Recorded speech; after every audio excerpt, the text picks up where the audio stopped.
Kejadian pasal yang ke-50 ya. Pasal 50 terakhir Bapak Ibu.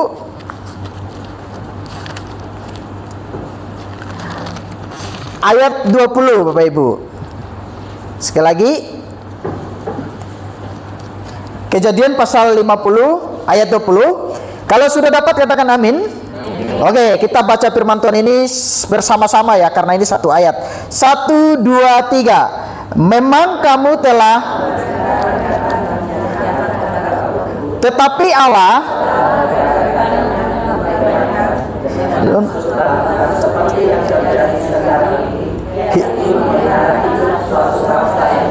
Oke, kita buka lagi satu ayat Bapak Ibu. Matius pasal 11 ayat 29. Sekali lagi. Matius pasal 11 ayat 29. Satu ayat lagi Bapak Ibu. Sudah dapat? Oke. Matius pasal 11 ayat 29. Kita baca bersama-sama. 1, 2, 3. Pikulah kuk yang kupasang dan belajarlah padaku, karena aku lemah lembut dan rendah hati, dan jiwaku akan mendapat ketenangan. Oke. Nah, Bapak Ibu saudara-saudari yang terkasih dalam Tuhan, nanti kita akan melihat kalau di dalam kejadian itu ada satu tokoh yang bernama Yusuf. Kemudian di perjanjian baru yang telah kita baca, ini adalah Tuhan Yesus sendiri. Nah, oleh sebab itu kita melihat dengan satu tema ini Bapak Ibu ya, satu tema ini menghadapi luka batin ya. Jadi berbicara tentang luka Bapak Ibu, sering kali kita, kalau luka itu sesuatu yang di luar seperti itu ya, sesuatu yang mungkin kena bahaya, kecelakaan atau benda-benda tajam seperti itu kan, yang selalu ada di pikiran kita. Tetapi Bapak Ibu, ada yang namanya luka hati, luka batin seperti itu ya. Nah, kata orang kalau berbicara tentang luka yang di luar ya, kalau luka yang di luar itu misalnya saya seperti itu ya, dulu pernah kena satu benda seperti itu ya, Bapak Ibu kalau tahu Shinso ya. Nah, di perut saya ini masih ada bekasnya Bapak Ibu ya. Jadi dulu ibaratnya hampir putus seperti itu ya. Maksudnya kulitnya. Tetapi luka itu hanya, kalau tidak salah itu hanya beberapa bulan itu kemudian membaik, kemudian dia pulih seperti biasa seperti itu. Tetapi lain kalau berbicara tentang hati ya, berbicara tentang luka yang ada di dalam batin Bapak Ibu. Nah, itu sulit sekali sembuh. Nah, biasanya luka batin itu bisa terjadi mungkin kita mendengar kata orang lain, atau mungkin kita melihat perilaku orang lain, atau melihat makan perilaku keluarga kita, gereja seperti itu ya, sehingga membuat kita batin kita, hati kita itu merasa tersakiti seperti itu. Maka tidak heran, tidak jarang kita mendengar kata orang, ini peribahasa yang sering kita dengar, nanti sampai kapanpun, dia bilang sampai mati pun saya tidak akan pernah lagi main ke rumahnya, atau tidak akan pernah lagi mau ketemu dengan orang itu. Nah, itu adalah satu bahasa yang menandakan bahwa dia begitu sakit hati. Nah, maka Bapak Ibu, ini kisah nyata Bapak Ibu ya, kisah nyata. Ini Bapak Ibu, ini kisah nyata ya. Bentar ya. Oke. Jadi ada satu peristiwa yang terjadi ya, peristiwa yang terjadi di sebuah kota besar, yaitu di Surabaya, dan ini adalah seorang hamba Tuhan ya, hamba Tuhan, anak Tuhan juga. Dia cerita. Maka semalam saya juga menikmati cerita dia ya. Jadi Bapak Ibu, kalau Bapak Ibu lihat gambar ini bicara apa nih? Tunangan kan? Nah, jadi satu peristiwa dia sudah membangun hubungan pacaran itu, dia katakan sekitar 6 tahun ya. 6 tahun kemudian kedua belah keluarga itu, orang tua dari keluarga istri dan laki-laki itu sudah menyetujui seperti itu ya. Nah, kemudian diadakanlah satu pertunangan ini Bapak Ibu. Pertunangan ini sudah terjadi seperti itu ya. Kemudian sudah membawa jeruk di situ kan, membawa bingkisan-bingkisan untuk tunangan ini seperti itu Bapak Ibu. Nah, biasanya saya kurang tahu ya, dia tidak terlalu jelas menceritakan berapa bulan ya setelah tunangan itu kemudian melangsungkan pernikahan. Nah, singkat cerita Bapak Ibu, Setelah pertunangan itu sudah dimulai, sudah dilaksanakan, tidak tahu apa yang terjadi antara laki-laki dan perempuan itu. Dia juga nggak berani katakan, oh ini loh masalahnya. Dia nggak berani begitu. Tetapi satu hal yang dia katakan bahwa di hari pertunangan itu kemudian seharusnya dilanjutkan ke dalam pernikahan. Bapak Ibu, tiba-tiba orang tua dari perempuan itu mengembalikan segala cincin yang sudah dipasang seperti itu ya, segala apa yang sudah diberikan itu seperti itu ya. Nah, singkat cerita Bapak Ibu, ketika orang tua ini mengembalikan barang-barang yang sudah diberikan oleh sang laki-laki, seorang ibu dari perempuan itu berkata, kami juga, keluarga kami hancur seperti itu ya. Jadi keluarga kami hancur, dan masalah ini memang kegagalan itu memang terjadi antara perempuan dan laki-laki. Nah laki-laki ini Bapak Ibu, dia sangat menyayangi ya, sangat mencintai calonnya ini seperti itu ya. Dia begitu berharap, dia begitu rindu ingin berkeluarga, ingin membangun rumah tangga bersama sang kekasih ini. Nah Bapak Ibu, tetapi tadi dikatakan apa boleh buat ya. Tadi dikatakan nggak tahu masalah apa, dia nggak terlalu berani cerita, tapi pertunangan ini kandas. Nah laki-laki ini Bapak Ibu merasa ditolak ya, merasa dipermalukan seperti itu ya, merasa apa ya, dia pokoknya menanggung malu lah, malu terhadap keluarganya, malu terhadap tamu undangan yang pernah dipertunangan, bahkan dia malu kepada masyarakat dan anggota gereja seperti itu. Bapak Ibu, laki-laki ini begitu tertolak, dia merasa batin dia, hati dia begitu disakiti, sehingga Bapak Ibu dia cerita itu begitu dia udah merasa, wah ini sesuatu yang mempermalukan seperti itu. Nah Bapak Ibu, kalau Bapak Ibu bayangkan, Bapak Ibu pikirkan, kira-kira kalau Bapak Ibu di pihak keluarga laki-laki, kira-kira bagaimana Bapak Ibu? Dari pihak keluarga laki-laki dulu loh, pasti merasa apa? Gagal juga kan? Apalagi menjadi seorang laki-laki itu, dia akan merasa dirinya begitu dipermalukan seperti itu, dan dia merasa begitu dirinya ditolak seperti itu ya. Dan saya nggak bisa bayangin ya, bagaimana malunya dia, bagaimana rasa sakit hatinya dia melihat peristiwa itu terjadi di dalam sesuatu yang dia bangun seperti itu, tiba-tiba terjadi hal seperti itu. Nah Bapak Ibu, singkat cerita, kemudian orang tua istri ini meninggal. Pertanyaannya Bapak Ibu, kira-kira datang nggak laki-laki ini? Orang tua yang perempuan itu meninggal, dan orang laki-laki ini udah menganggap orang tua dari perempuan itu adalah mamanya. Yang meninggal ini mamanya. Nah Bapak Ibu, ketika orang tua dari perempuan itu meninggal, laki-laki ini datang, karena dia juga sudah merasa bahwa orang tua dari perempuan itu adalah mamanya sendiri.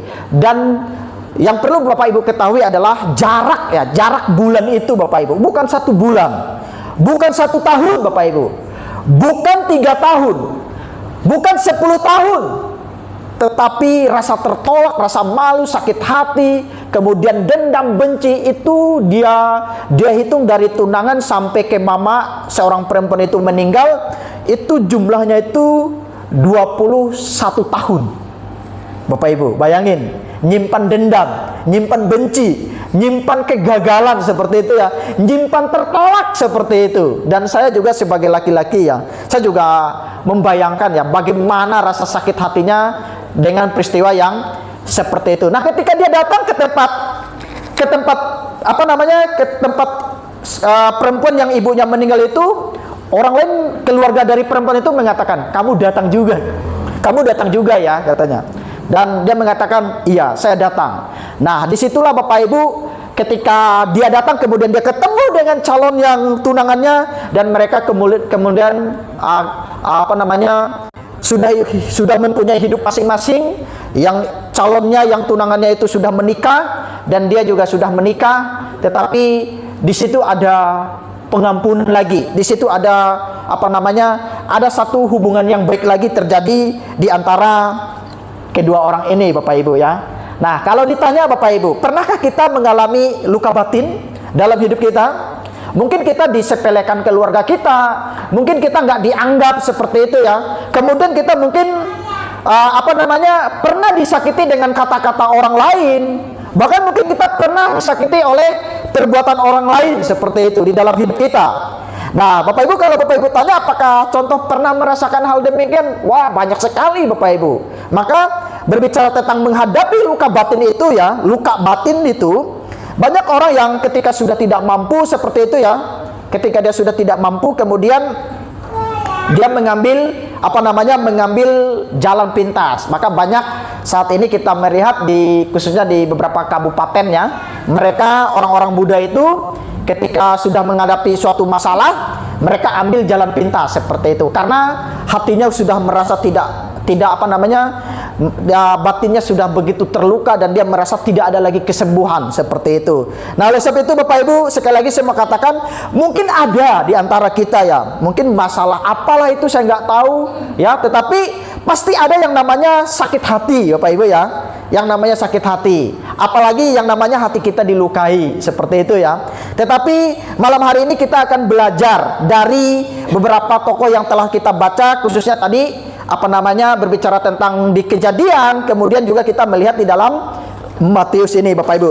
Nah, oleh sebab itu Bapak Ibu, sebelum kita masuk, saya akan mengajak kita melihat ini ya. Gereja ya, atau komunitas kita adalah, gereja itu bukan tempat atau museum yang orang-orang suci ya, seperti itu ya. Jadi Bapak Ibu, kita ini bukanlah orang-orang yang sempurna. Kita ini adalah bukan orang-orang yang dikatakan, oh kita lebih baik sebenarnya daripada orang di luar sana. Belum tentu juga kan. Tetapi saya mau katakan bahwa bukan tempat orang suci. Maka prinsip dasarnya adalah, gereja itu adalah kumpulan orang berdosa yang dibenarkan oleh Kristus. Jadi Bapak Ibu, gereja ini, orang-orang yang di dalamnya ini adalah kumpulan orang berdosa yang dibenarkan oleh Kristus ya. Jadi kita itu dari manusia lama, kemarin saya sudah berbicara ya tentang manusia baru, manusia lama. Dan kita itu adalah orang-orang yang setelah mengenal Kristus, sudah mengerti firman, sudah belajar firman, kemudian kita mengerti apa makna hidup kita, maka kita menjadi orang yang dibenarkan oleh Kristus. Secara bersamaan ya, adalah orang benar yang dibenarkan, sekaligus orang berdosa yang masih berjuang. Pertanyaan Bapak Ibu, apakah kita sudah merasa diri setelah menjadi orang Kristen, saya udah nggak berdosa lagi, saya sudah sempurna, saya sudah bisa meninggalkan perbuatan-perbuatan lama kita? Kira-kira Bapak Ibu bisa mengklaim itu dalam diri kita? Ada yang berkata, saya loh 1 minggu tuh nggak pernah buat dosa. Ada lagi yang mengatakan, saya loh 1 bulan nggak pernah buat dosa. Itu pasti bohong Bapak Ibu, pasti bohong. Nggak mungkin. Karena dosa itu kan kita ukur dari perkataan, dari pikiran, dari hati kita. Maka oleh sebab itu Bapak Ibu, di situ dikatakan bukan tempat museum orang suci ya. Itu sekali lagi saya tekankan. Jadi pada dasarnya adalah gereja adalah kumpulan orang berdosa yang dibenarkan oleh Kristus. Secara bersamaan nih dalam kurun ya, adalah orang yang dibenarkan, tetapi sekaligus orang yang berdosa yang masih berjuang. Kita berjuang dalam apa pertanyaannya? Bapak Ibu, kemarin saya sudah tampilkan ya, kita berjuang dalam pikiran kita berjuang dalam perkataan kita berjuang dalam dalam hati kita berjuang dalam tingkah laku sifat kita. Nah, oleh sebab itu Bapak Ibu, saya katakan, yang namanya berjuang melawan dosa itu bukan sesuatu yang mudah dalam hidup kita. Maka Bapak Ibu, banyak orang ketika diberikan nasihat itu, ada yang terima, ada yang menerima dengan baik ya. Tetapi ada juga yang tidak menerima seperti itu. Ada yang marah, ada yang kecewa, ada yang merasa tersakiti seperti itu ya. Nah, oleh sebab itu saya katakan, gereja bukan tempat orang-orang yang sudah dibersihkan. Ini Bapak Ibu ya, steril ya dari dosa, melainkan komunitas orang yang berdosa yang sedang disembuhkan oleh anugerah Tuhan. Maka Bapak Ibu, bersyukurnya kita malam hari ini ya, kita adalah orang-orang yang belajar terus-menerus, mau dengar firman Tuhan, mau belajar, artinya kita ini sedang berjuang ya, disembuhkan oleh Tuhan melalui anugerah Tuhan yang Tuhan berikan di dalam kehidupan kita. Maka yang pertama yang harus kita lihat adalah ini Bapak Ibu ya. Ini kisah Yusuf ya. Jadi Bapak Ibu kalau kita lihat ya, ini luka batin ya. Luka batin adalah kenyataan hidup. Nah, kalau Bapak Ibu lihat cerita Yusuf ya, tadi dikatakan di dalam firman Tuhan di situ dikatakan, kita pernah mendengar cerita Yusuf ya. Yusuf itu adalah anak yang sangat disayang oleh bapaknya. Dibuatkan jubah yang bagus, kemudian ya, bapaknya sayang kepada dia. Tetapi Bapak Ibu yang menjadi masalah adalah keluarganya, saudara-saudaranya. Ketika Yusuf itu diperlakukan oleh bapaknya itu dengan penuh kasih sayang, tetapi saudara-saudaranya tidak suka Bapak Ibu. Maka singkat cerita kita melihat bahwa di dalam peristiwa Yusuf ya, peristiwa Yusuf itu di situ dikatakan bahwa Yusuf itu pernah dijual ya, pernah dijual oleh saudara-saudaranya ini. Setelah dijual apakah selesai? Tidak Bapak Ibu. Kemudian dia juga pernah diperlakukan tidak baik oleh saudara-saudaranya ya. Kemudian di Mesir, di rumah Potifar dia dipitnah, kemudian dia dituduh dengan hal-hal yang tidak benar dalam hidupnya. Kemudian kalau kita melihat dia juga menjadi orang-orang yang diperjualbelikan Bapak Ibu, diperjualbelikan dari Potifar sampai ke Firaun. Itu adalah sesuatu yang kayak dijual beli Bapak Ibu. Jadi kalau secara manusia ya seperti Yusuf ya, seperti Yusuf saya percaya Bapak Ibu itu adalah sesuatu yang sangat menyakitkan ya, sangat menyakitkan. Pasti sakit hati seperti itu ya. Pasti kita nggak terima di mana dia diperlakukan oleh keluarganya yang yang satu darah seperti itu ya.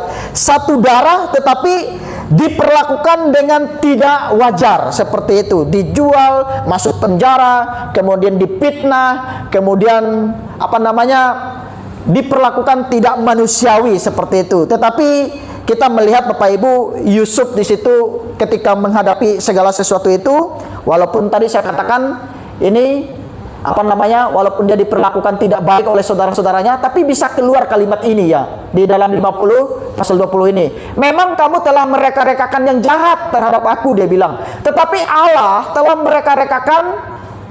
merekakannya yang baik ya, untuk kebaikan, untuk bangsa-bangsa. Maka kita melihat ending dari Yusuf itu ya, di dalam kejadian itu dia menjadi orang yang hebat, menjadi orang nomor 2 di Mesir.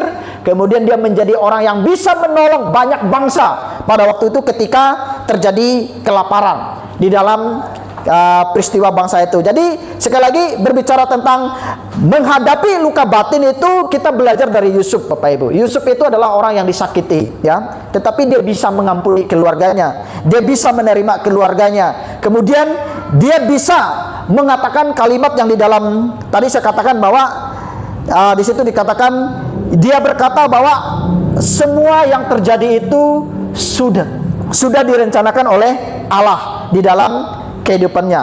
Nah Bapak Ibu sekali lagi, bagaimana dengan kita ya? Mungkin kita baru mendengar perkataan orang lain kita sudah tersinggung, atau mungkin melihat tingkah laku orang lain mungkin kita sudah dendam seperti itu. Tetapi belum kita menghadapi misalnya seperti yang terjadi yang begitu, kalau kita lihat di dalam peristiwa Yusuf seperti itu ya, yang diperjualbelikan seperti itu, tetapi dia tetap juga menjadi orang yang besar hati.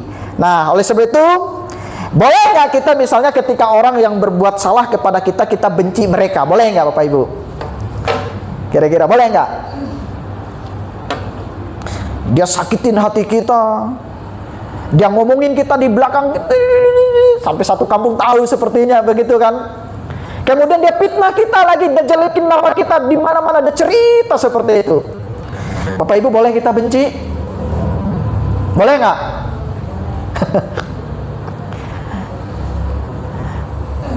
Boleh Bapak Ibu. Aku contoh boleh. Sifatnya Bapak Ibu, orangnya jangan. Sifatnya boleh kita benci. Perilakunya boleh kita nggak suka. Tapi orangnya boleh nggak kita benci? Bagaimana memisahkan orang dengan sifat dan kelakuannya Bapak Ibu? Itu adalah sesuatu yang satu paket kan, seperti itu kan. Tapi maksud saya Bapak Ibu, memang manusia berdosa itu ya, manusia berdosa, kita berdosa, orang lain berdosa. Sekali lagi Bapak Ibu, ya mungkin kita bisa tegur dia, atau mungkin kita mungkin tidak melawan juga kan, karena kan mengalah bukan berarti kalah kan, biasanya begitu kan. Kita diam bukan berarti kita apa, biasa kita banyak diam kan, tapi bukan berarti kita apa, bukan berarti kita kalah kan. Tetapi biasanya kita seperti Yusuf ya, yang meyakini apapun yang orang lain perbuat dalam hidup kita ya, orang mau lakukan apa dalam hidup kita, kalau Tuhan sertai hidup kita, maka Tuhan akan mengangkat hidup kita menjadi orang yang lebih baik dibanding orang-orang yang sering kali membicarakan hidup kita di belakang. Yakin Bapak Ibu, kalau misalnya di dalam keluarga kita pernah menyakiti kita, apakah suami, apakah istri, seperti itu, Bapak Ibu sudah tepat kalau datang ke gereja. Bapak Ibu sudah benar kalau belajar firman Tuhan. Bapak Ibu sudah betul kalau misalnya kita masih tetap ya, walaupun kita bertemu terus dengan orang itu, tetapi kita masih sama-sama duduk di hadapan Tuhan, berlutut kita di hadapan Tuhan. Itu adalah sesuatu yang benar. Tetapi sekali lagi Bapak Ibu, kalau kita belajar dari Yusuf ini ya, dari belajar Yusuf yang dikatakan keluarganya yang begitu jahat, tetapi justru di situ kita melihat Allah bekerja di dalam hidup dia. Makanya jangan takut Bapak Ibu. Menjadi orang Kristen, menjadi orang yang ikut Yesus itu jangan takut. Kalaupun banyak di luar sana yang yang menjatuhkan kita, kalau Tuhan yang mengangkat kita, tidak satu orang pun yang bisa menjatuhkan hidup kita. Nah, itu yang pertama. Dan yang kedua adalah bagaimana supaya kita bisa menghadapi luka batin. Ini yang kedua. Selain daripada Yusuf, kita belajar daripada yang kedua adalah ini Bapak Ibu ya. Belajar daripada Yesus, datang kepada Yesus dengan kerendahan hati. Maka di situ dikatakan seringkali luka batin itu membuat hati kita menjadi keras, marah, dan kecewa ya. Tuhan Yesus mengajak kita untuk belajar darinya apa? Belajar darinya apa? Pikulah kuk yang kupasang dan belajarlah padaku, karena aku lembut dan rendah hati. Marah, kecewa, luka batin, kepahitan. Maka Yesus mau katakan kesembuhan dimulai ketika kita datang kepada Yesus dan menyerahkan beban hati kita kepada dia. Kalau kita serahkan pergumulan kepada keluarga kita, bisa bocor Bapak Ibu ya. Kalau kita misalnya berbicara terlalu banyak kepada orang lain tentang masalah kita, selesai nggak Bapak Ibu? Kalau kita misalnya, wah saya nih nggak punya uang nih, tabungan saya nggak ada, seperti itu, kita cerita ke keluarga kita, dia tolong Bapak Ibu. Kalau dia tolong sih puji Tuhan ya, tapi agak susah seperti itu ya. Maka oleh sebab itu Bapak Ibu, bukan berarti kita menutup masalah kita, enggak juga Bapak Ibu, tetapi ada orang-orang yang bisa kita pegang, orang-orang yang bisa kita percaya, supaya ketika kita menghadapi luka batin, kekecewaan, kepahitan, itu bisa kita salurkan, tapi dengan satu syarat, orang yang seiman, orang yang bisa dipedang, yang kata bahasanya yaitu adalah, tahu pepatah ini Bapak Ibu, lebih baik pecah di perut daripada pecah di mulut. Pernah tahu kata peribahasa ini?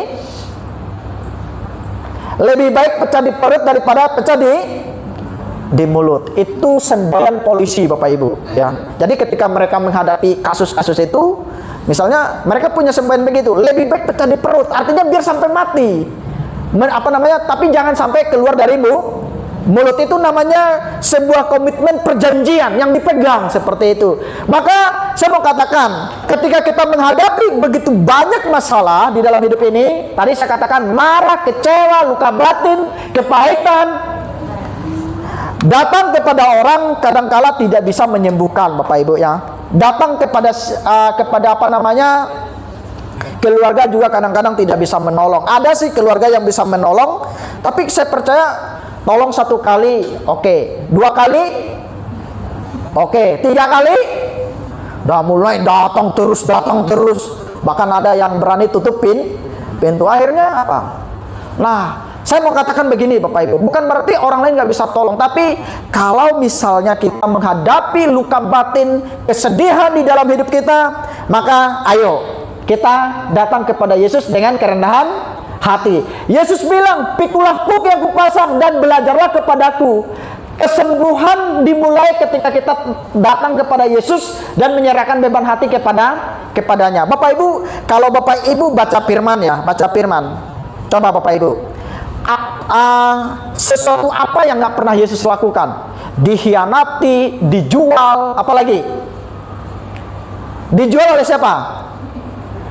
Oleh muridnya sendiri yang dikasih makan tidur bersama, Bapak Ibu. Dijual seharga berapa? 30 keping perak. Bukan hanya dijual, Bapak Ibu, waktu dia mendapatkan satu penganiayaan oleh tentara Romawi pada waktu itu, apakah muridnya membela? Lari, Bapak Ibu. Mereka nggak berani. Bahkan Petrus yang mengatakan, saya akan berani mati bagi Tuhan. Petrus juga menyangkal Yesus sebanyak 3 kali. Kalau kita lihat dari satu tokoh juru selamat Yesus Kristus, Bapak Ibu, kalau kita lihat di situ, perbuatan apa sih yang nggak dilakukan kepadanya oleh orang pada zamannya seperti itu? Direndahkan, dipasangkan jubah kerajaan, tetapi itu adalah penghinaan. Dipasang mahkota duri, itu adalah penyiksaan. Semuanya itu Yesus lakukan. Yesus tanggung di dalam dirinya. Untuk siapa, Bapak Ibu? Pertanyaannya, untuk siapa? Apakah untuk dirinya sendiri? Untuk kita manusia berdosa. Dia rela mati di atas kayu salib. Dia rela menanggung semua dosa kita. Itu semua karena dosa yang pernah terjadi di dalam kehidupan manusia. Maka sekali lagi, Bapak Ibu, ketika kita menghadapi begitu banyak luka batin, sakit hati, sekali lagi kita belajar daripada Yesus, datang kepada Yesus, Bapak Ibu. Bapak Ibu lihat gambar ini, bagus nggak? Bagus nggak, Bapak Ibu? Bisa buatnya nggak, Bapak Ibu? Bisa buatnya nggak begini? Bagaimana contoh buatnya? Rahasia, Bapak Ibu. Rahasia ya? Enggak. Yang ketiga adalah saya mengatakan, yang ketiga, belajarlah mengampuni. Nah, sekali lagi, Bapak Ibu, pengampunan bukan berarti melupakan kesalahan orang lain, tetapi melepaskan diri dari belenggu kepahitan. Dan ampunilah kami akan kesalahan kami, seperti kami juga mengampuni orang yang bersalah kepada kami. Bisa ucapkan kalimat ini, Bapak Ibu? Orang lain menghina istrinya, nggak apa-apa, ampuni. Orang lain perlakukan anaknya nggak semena-mena, ampuni, seperti itu ya. Apalagi ya, orang lain hina-hina kita, misalnya ampuni. Tapi Bapak Ibu, kalau kita simpan dendam, simpan kepahitan, justru yang sakit siapa? Misalnya begini, Bapak Ibu, saya ini nggak suka ya dengan orang ya. Maka dalam hidup ini, Bapak Ibu, saya nggak mau cari konflik ya. Bapak Ibu mau cari konflik nggak? Mau cari konflik nggak? Saya kalau bisa menghindari satu konflik dengan satu orang pun saya nggak mau, Bapak Ibu. Karena kenapa? Kalau kita ada satu konflik dengan orang, apalagi satu gereja misalnya ya, nggak enak, Bapak Ibu, betul-betul nggak enak. Apalagi udah 2, 3, 4. Kalau misalnya kita sendiri ya, saya selalu bilang kepada orang ya, kalau misalnya ada 5 orang nggak suka dengan kita, kalau 1 orang nggak suka dengan kita, mungkin dia yang salah, kita yang benar, betul? Kalau 2 orang masih oke, mungkin kita yang benar, dia yang salah. 2 orang loh. Kalau 3 orang oke lagi lah, mungkin dia yang salah, kita yang benar. Tapi kalau udah 10 orang, Bapak Ibu, 20 orang ngomongin kita yang salah, atau ngomongin kita, selalu menunjuk kita yang salah, berarti pasti diri kita yang nggak benar. Kira-kira bisa dimengerti nggak? Bisa nggak? Nah, maka kalau misalnya 2-3 orang mungkin kita yang benar, dia yang salah. Tapi kalau udah 10-20 orang yang bilang, oh dia betul jahat, dia betul ini, betul ini, pasti memang kita yang salah seperti itu. Maka saya katakan kepada kita malam hari ini, sekali lagi Bapak Ibu, belajar ya. Orang yang mengampuni akan mengalami kebebasan dan damai sejahtera dari Tuhan, Bapak Ibu ya. Jadi jangan cari konflik, Bapak Ibu ya. Jangan cari konflik, saya katakan. Hidup ini udah rumit, Bapak Ibu. Dolar itu udah naik, seperti ya. Apalagi hidup ini udah susah, seperti itu ya. Apalagi cari konflik, cari masalah lebih susah lagi, begitu kan? Maka jangan cari konflik dengan orang lain. Kalau bisa, lakukan apa yang firman Tuhan katakan di dalam hidup kita. Belajar mengampuni ya. Seperti Tuhan Yesus mengampuni orang yang berdosa ya. Nah, rantai ini kalau kita adalah terputus ya. Kalau kita nggak mengampuni, kita terikat. Dan yang terakhir adalah penutup Bapak Ibu lah. Kita harus pandang salib Bapak Ibu. Bagaimana kita lepas dari luka batin, bagaimana kita bisa melepaskan kepahitan dalam hidup kita. Sekali lagi Bapak Ibu, pandanglah salib. Maka salib ini adalah, tadi saya katakan, luka batin dapat dialami siapa saja, tetapi Tuhan tidak ingin kita hidup dalam kepahitan. Kita belajar ya dari Yusuf. Yusuf itu seperti Yusuf ya, percaya bahwa Tuhan itu dapat mengubah setiap luka menjadi apa Bapak Ibu? Kebaikan. Kalau orang lain jatuhkan kita, nggak apa-apa Bapak Ibu. Tapi kalau Tuhan yang angkat, tadi saya katakan, nggak ada satu orang pun yang bisa jatuhkan hidup kita. Yang kedua adalah datang kepada Yesus, serahkan semua beban kepadanya. Kemudian belajarlah mengampuni supaya hati kita dipulihkan dan hidup dipenuhi damai sejahtera dengan Tuhan. Di kaki salib ada pengampunan, di tangan Yesus ada pemulihan, di dalam Dia ada damai sejahtera yang sejati. Amin. Amin. Terakhir ada satu lagi. Ini tadi saya katakan, ingat poin-poin ini Bapak Ibu ya. Satu, menghadapi luka batin, datang kepada Yesus dengan rendah hati. Yang kedua, belajar mengampuni dan belajar dari tokoh Yusuf. Kiranya firman Tuhan ini boleh memberkati kita. Mari saya undang kita bangkit berdiri Bapak Ibu, sambil merespon